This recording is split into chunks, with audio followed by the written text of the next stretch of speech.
Hi. In today's review about Guanqin watches, I want to review this watch. This watch comes with a reference number GJ16110.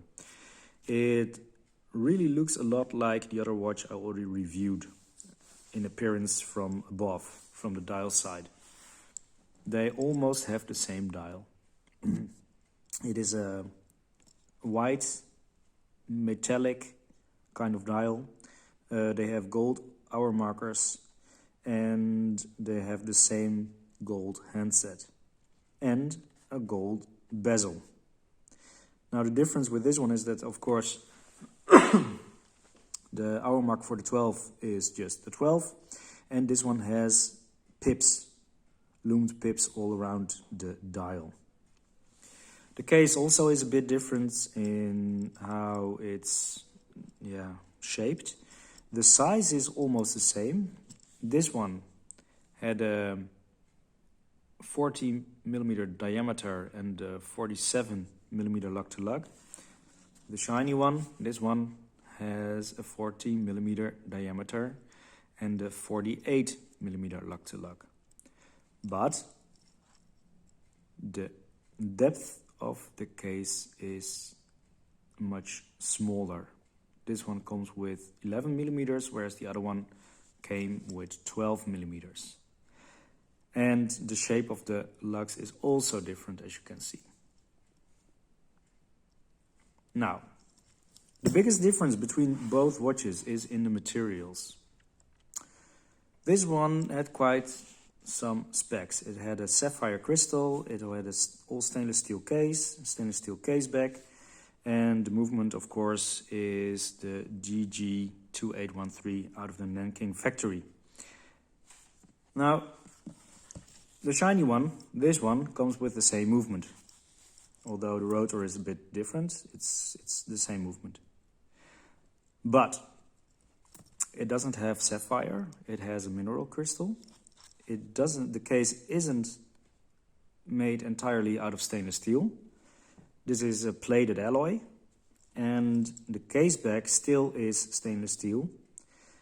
As I said, the movement is the same, but I think it's rather deceptive, especially the case back. As you can see, it comes with an inscription, all stainless steel. Yeah, well, that's only true for the case back and not for the watch itself.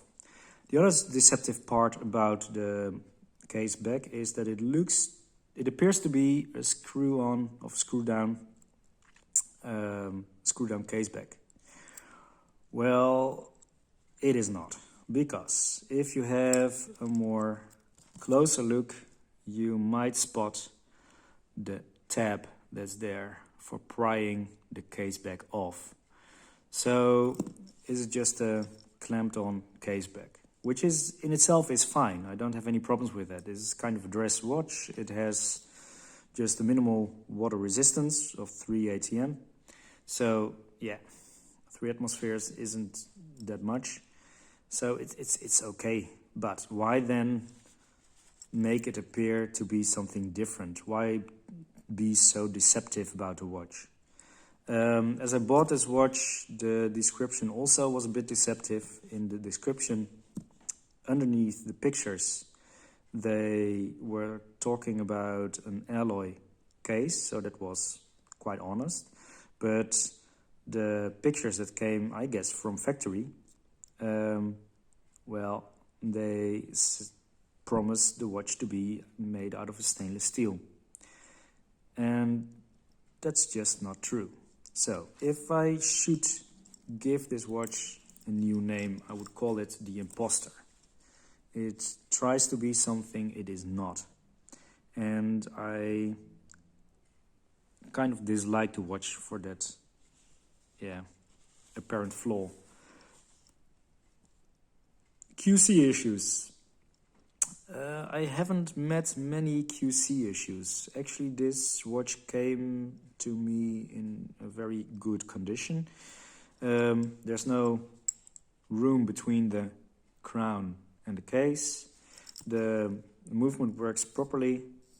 I have no problems whatsoever with it. The dial aligns quite nicely. I think the hands align as well. You can have a look at that as well. Ooh, now I need to, yeah.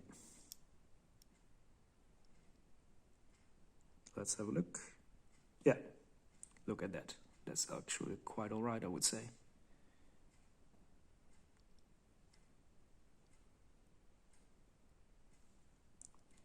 Almost a line, I would say, but I'm happy with how it does. It came with just one thing, of course. It is the GJ16110 is a Miyota clone. So if it's a Miyota clone, then, well, you can figure out that it might also come with a Miyota stutter. And this one, well, has quite some stutter in it. If the second hand is dropping, so if you tilt it like this, then the beat becomes quite irregular in how it is portrayed. Notice that it doesn't say anything about how well the watch is running, because there is some play in between the gears that allows for this stuttering movement. So it's not that it's not hindering the movement itself. It is just that the sweep of the second hand isn't that nice. I don't have a problem with it because it is well, it is something that is built in the movement itself. So if you don't like it, yeah, don't buy a watch with this movement, I would say. But then again, I know that a lot of people don't like the stutter at all and would gladly forgo on a watch like this because of the stutter. So I just wanted to mention it. I don't have much else about this watch. It is just, yeah, I don't think it's very interesting, to be honest. From the front, it looks quite okay, but then it tries to be something it is not, and I really have a dislike for the dishonesty in the design, or at least in the sales pitch of this watch.